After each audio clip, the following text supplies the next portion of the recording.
So in today's lesson, I'm really excited to share with you three light bulb or aha moments that I've had throughout my playing. And it was kind of hard to find a list of just three because there's been so many.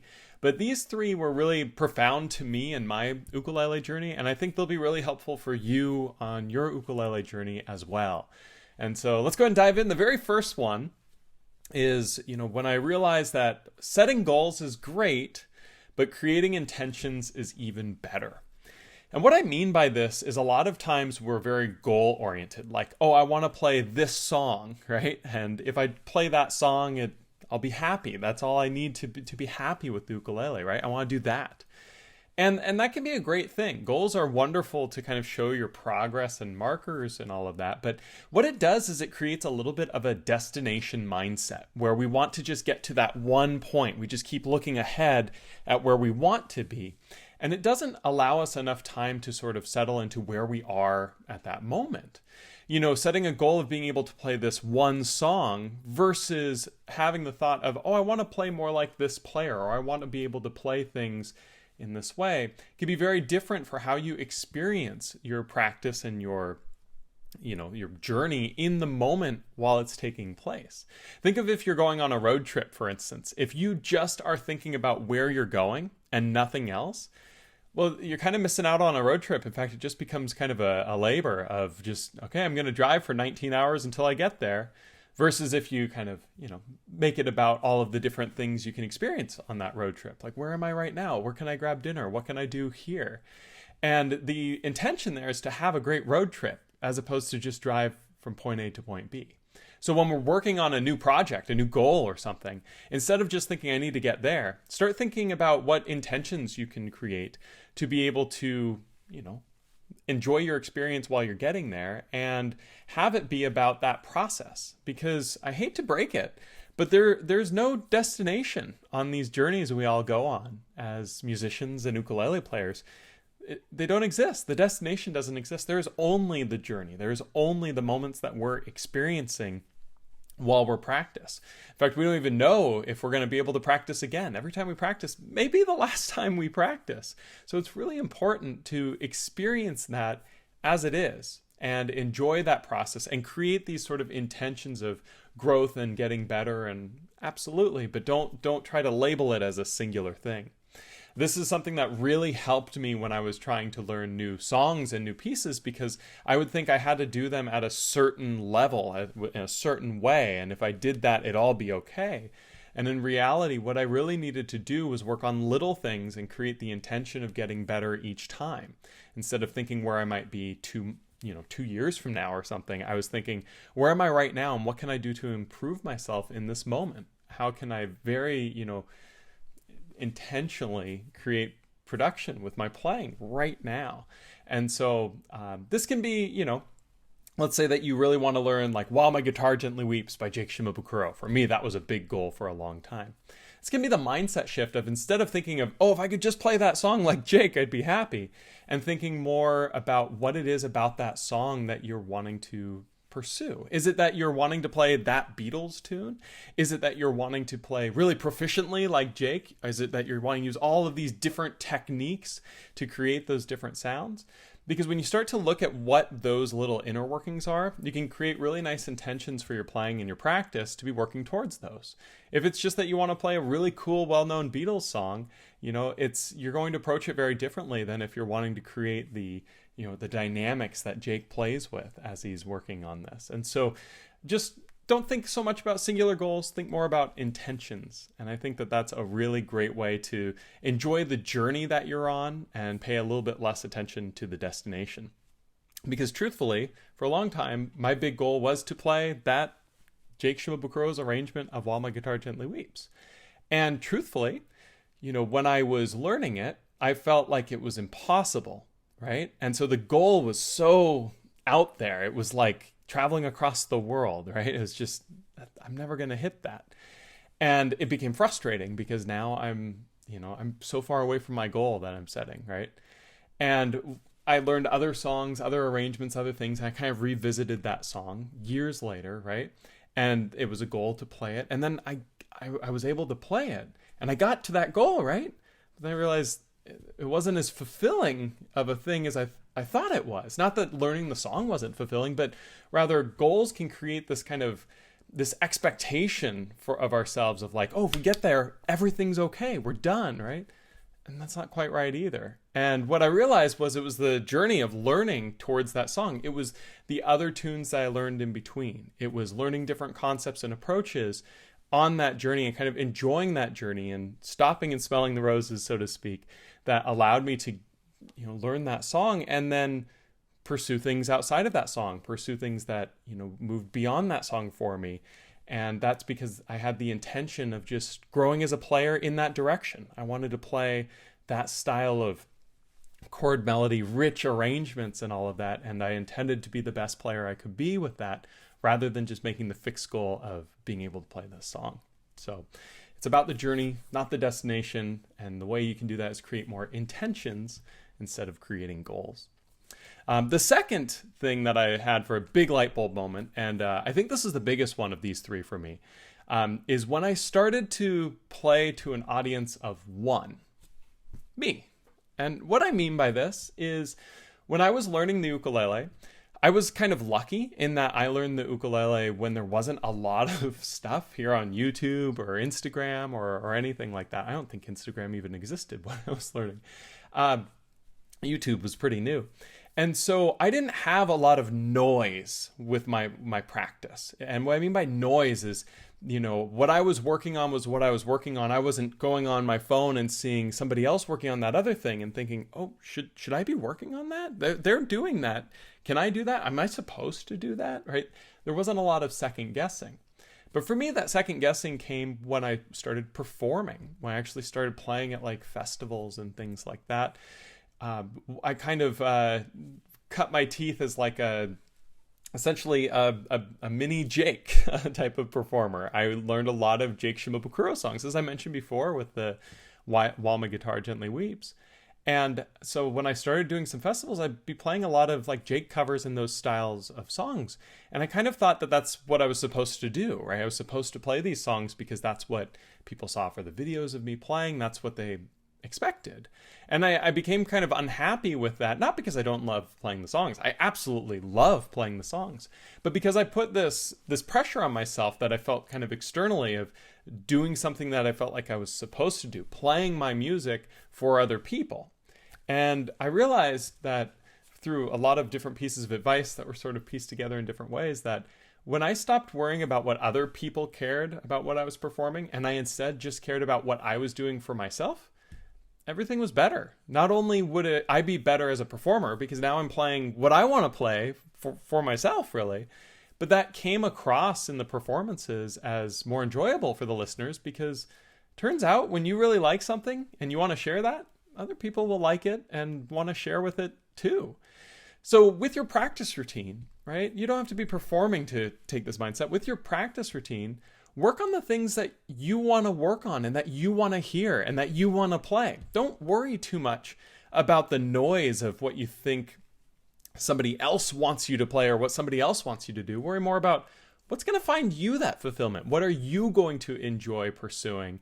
And sometimes for people that means, I really love finger picking and I don't like strumming at all, but I really should work on strumming, become a better player. And there's some truth to that. You absolutely should be well-rounded, but within what reason, right? If you're spending half your practice time working on things you don't want to be doing, I don't think you're doing the right practice routine. Instead, shift that focus to what you want to do. What do you find that fulfillment for? If you're the audience, what do you want to hear? Because at the end of the day, the only audience member that really matters is you. And if you play something you enjoy, other people will find enjoyment from that too. And so make your practice routines and everything else towards that audience of one. And whatever that might be is awesome. You don't have to play chord melody if you want to strum and sing. You don't have to strum and sing if you want to play chord melody. If you want to do it all, do it all. That's all fine. Now, for me as a player, I still very much like that Jake style playing, and I've written a lot of songs and done a lot of arrangements that are my own, but very much using those concepts and techniques and sounds that I've learned from, watching Jake or other musicians like Tommy Emmanuel on the guitar. And I had another sort of realization of, I kept thinking, oh, I need to branch out more or do things really differently. And again, to an extent, to become a better, well-rounded player, you should put yourself in some uncomfortable positions. But overall, I found the most joy from playing what I wanted to play. And I think that reflects in performances when when I'm performing something I want to perform, it's more enjoyable. And for you, that might be just practicing something that you really want to practice and enjoying it and playing to that audience of one, me, or in the case it's you, and that's okay. So that's the second major piece of advice, and I think it's a really important one, is do it for you, right? Because that's, at the end of the day, the only thing that matters with these journeys that we're all on as musicians. The third concept here, the third light bulb moment from me, was the most recent, and it's really taken my perspective and warped it quite a bit for ukulele playing, and that is realizing my floor to ceiling improvement. So what I mean by this is we use the terms floor and ceiling a lot, right? Where our ceiling is sort of the best we can be with something, and then the floor is kind of like us at our worst, right? And I teach a lot of one-on-one private lessons, and I'll have a student play for me, and then they'll play, and then right afterwards, more often than not, because they've got some anxiety playing for me or on camera or whatever else, they're like, oh, that was so bad. I normally can do it so much better, right? And all that really means is that they're playing it here for their potential, right? It's like, here's their floor, the worst they can do it, and they do it somewhere, in the lower average. And they feel bad because they want to show me their ceiling, right? They want to show me the best they can be, which is natural. I want to show everyone else my ceiling too, right? And when people are learning, it's okay to have those days where, you're really great, and then you're going to have those days where you're not so great.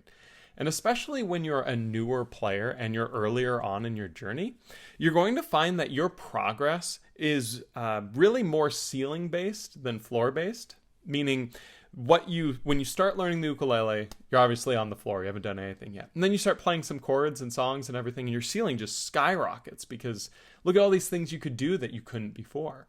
And as that ceiling increases, it increases at a higher rate than the floor does, meaning the worst you can play doesn't evolve as quickly as the best you can.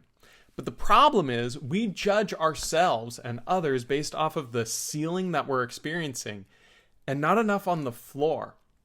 Meaning if you play something really well one day, you're thinking, yes, I got it. This is great. I'm here now as a player.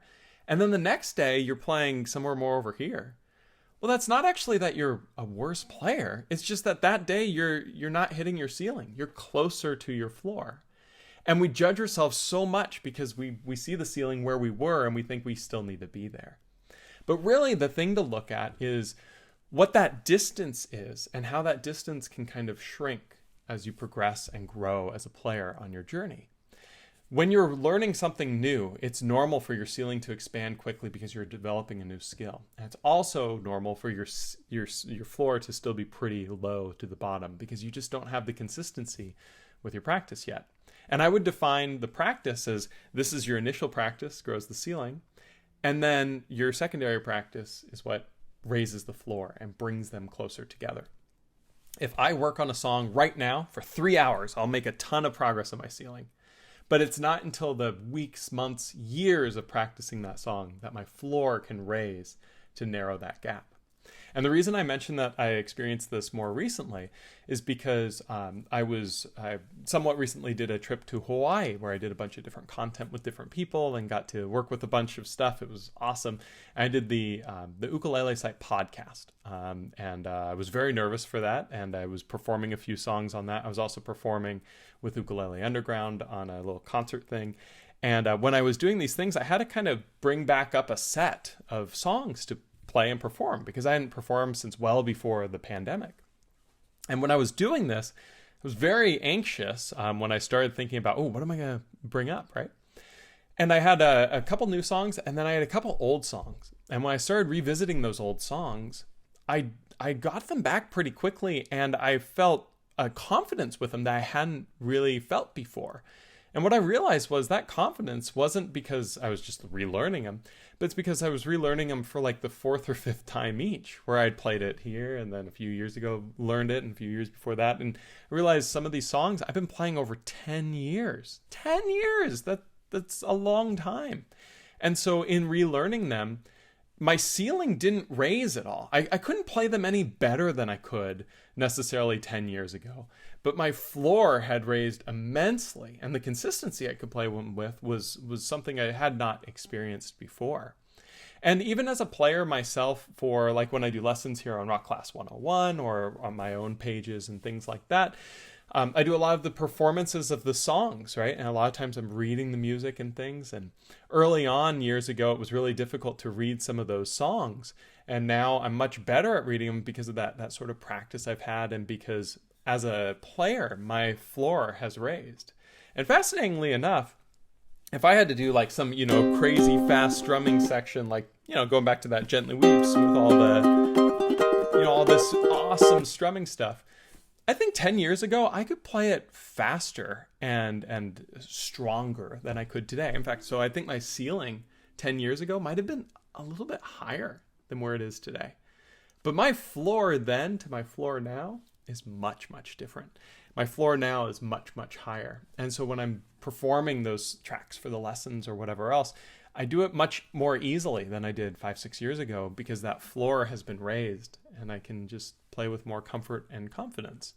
And I don't think you need to be working on this for decades or 5-6 years to experience this. I think this is something that you can start to experience over weeks to months of your practice and playing, is realizing, hey, you know what? If I work on this thing and I work on it consistently over time, I'm going to get better with it. And it can be frustrating because you might feel like, oh, at my best, I'm not playing it any better. But how are you doing at your worst? Is your worst now better than your worst was?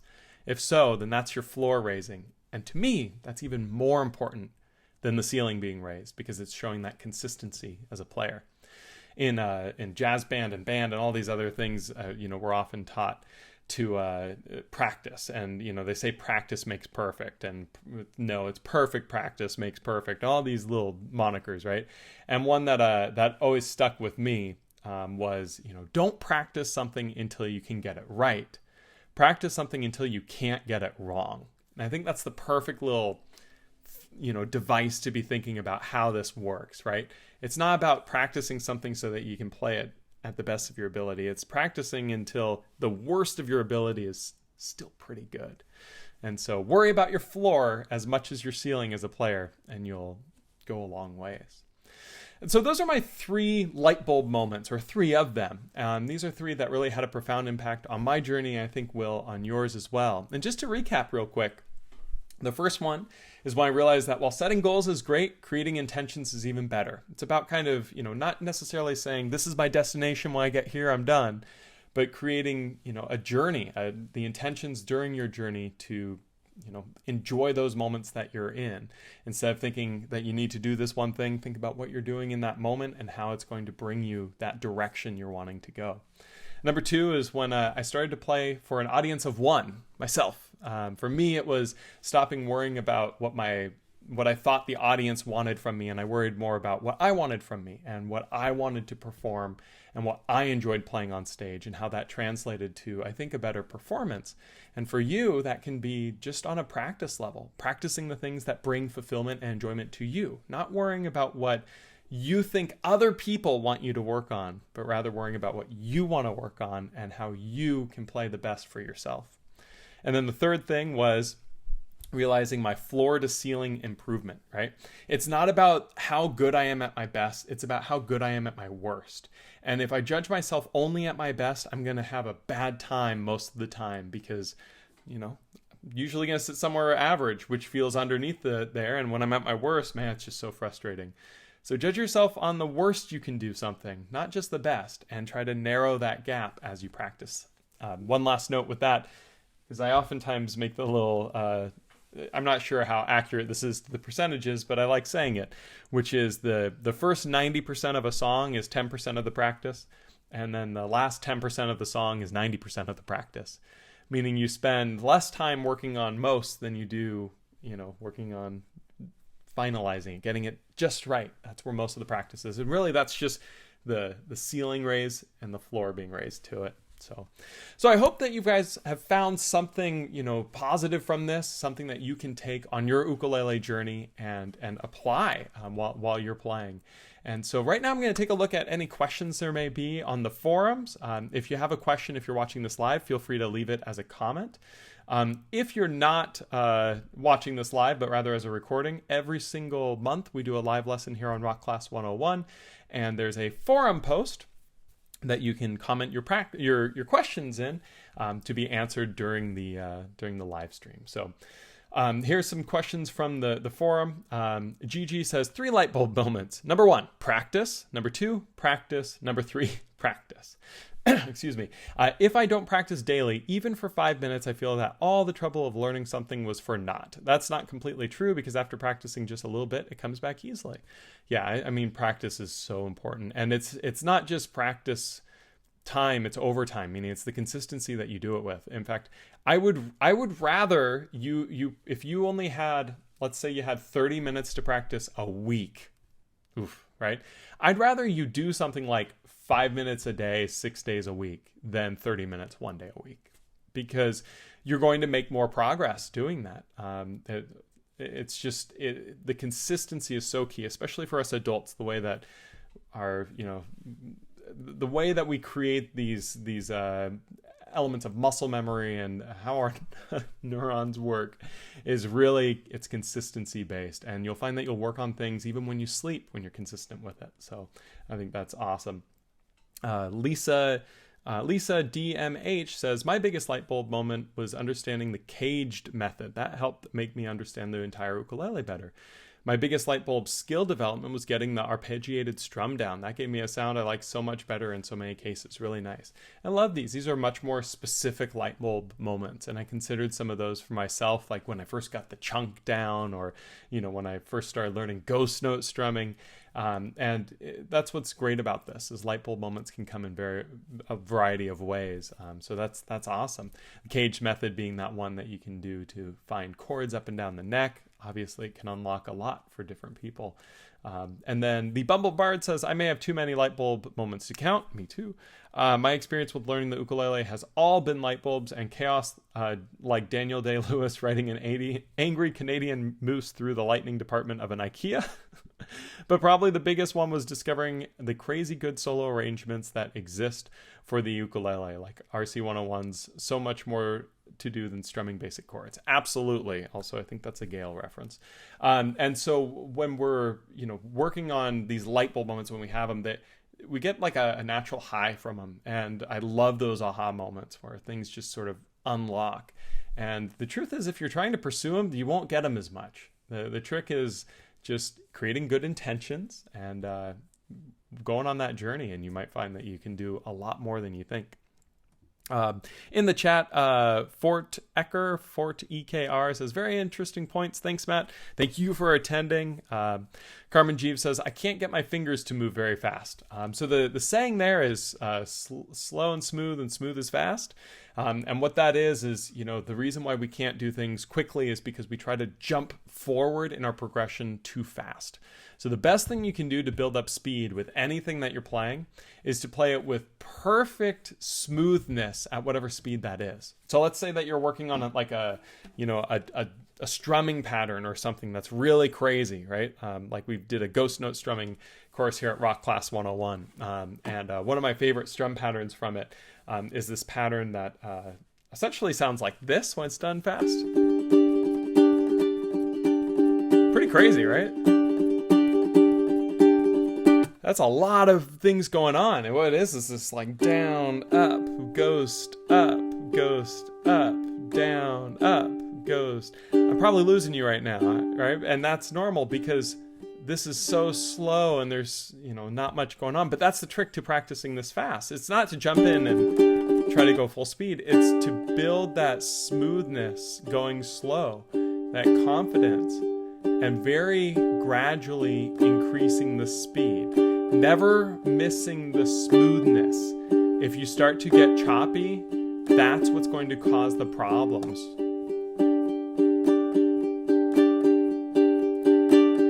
I'm starting to speed up, but nothing's changed, right? You see how I'm still very smooth with the motions? And as I gradually speed up,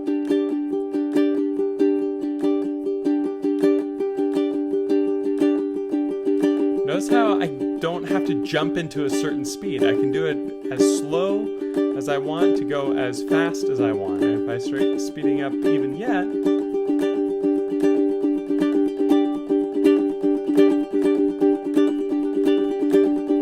when I run into issues is if I catch it some way where I'm going like, okay, I'm gonna go as fast as I can. Ah, it fell apart, right? That was not smooth. And that's the trick. You want to play it slow and smooth, and then smooth leads to fast. The problem there takes a ton of patience. It takes a ton of patience. Practice things slowly to where you can play them smoothly, and increase the speed only while maintaining the smoothness. If that smoothness goes away, go back to a slow speed that you can do it at. So it does make it hard though. Let me see if there are any other questions here. I think I saw a couple from Ron here. Got it now. He said, I get not listening to the noise, but I do it to myself. So many songs I want to learn to play, and I end up practicing a song a little and then switching to a new song. I never get very familiar with any particular song. And so referring to the playing to an audience of one, yourself. And yeah, that is a really, really difficult aspect of living in this age, because there's so much material out there. And so I've done some other videos that have talked about practice routines and things like that. And the number one piece of advice I have for anybody who feels like they're jumping around too much between things is find one thing that you want to do, and then set an amount of time where you do not go away from that thing. And it doesn't have to be a lot of time. Maybe it's like, okay, I'm going to spend 4 20-minute sessions this week on that one thing. And if you feel the pull to start something else and, but there's that new shiny thing that was posted on Rock Class the other day, I want to do that. Resist the pull and work on just that one thing for an amount of time. I usually recommend a couple hours. That might be too long for some people, but set like a time limit, and even like get a timer, like one of those little egg timers or the little hourglass ones you can flip. Using something like that can really help you kind of hone in and focus on that one thing. And so don't practice the song a little. Practice it for a set amount of time, and then give yourself permission to move on. So Ron also says, I really like the idea of judging myself on the floor, on the worst. Yeah, absolutely. That's that third point of realizing your floor to ceiling improvement. We judge ourselves way too much based on our ceiling, based on us at our absolute best. And I think we should judge ourselves more at our floor. What's the worst we can do? And, worry about improving that just as much as improving the ceiling. The Bumblebard says, definitely was a Gale reference earlier. Awesome. We need to work on an arrangement of the Gale someday. I think that needs to happen. So excellent. Well, I'm going to see if there are any other questions here. If you're watching this live, feel free to leave one in the chat. I'm going to check out the forum again. Again, if you're watching this as a recording, we do this every second Tuesday of the month. Today happens to be Valentine's Day 2023. And so if you're able to make it live, awesome. And if not, you can leave your comments in the forum, and I'll be sure to answer them like I have today. It doesn't look like there's any new questions there. I don't see any new questions here, and I don't see any new questions on the live chat. So, well, thank you guys so much for attending today. I know I talked a lot today. Hopefully the next live lesson we'll do a little bit more playing, but I hope these 3 things help you on your ukulele journey. They sure did help me. And just to recap real quick, the first one was I realized that while setting goals is great, creating intentions is even better. And really what that's about is enjoying the journey and not worrying too much about the destination. The journey will get you there. Enjoy that process. Work within that process. If you're always sitting and practicing, thinking about what you hope to do someday, you're missing what you're doing today. So create the intention to become better, and what can you do in that moment to help you get to that point. The second point was when I realized to start playing to an audience of one, myself. For you, it's what do you want to work on? What do you enjoy on your journey? Make sure you're representing that in your practice. If you spend most of your time playing things that other people tell you to play or that you feel like other people want you to do, you might not be doing it right. It's a better idea to do it for you.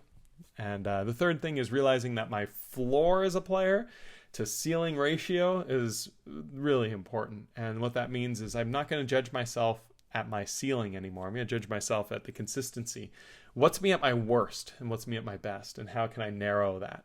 Because that's what a sign of a really great player is their floor to ceiling ratio is really small. So thank you guys so much for attending.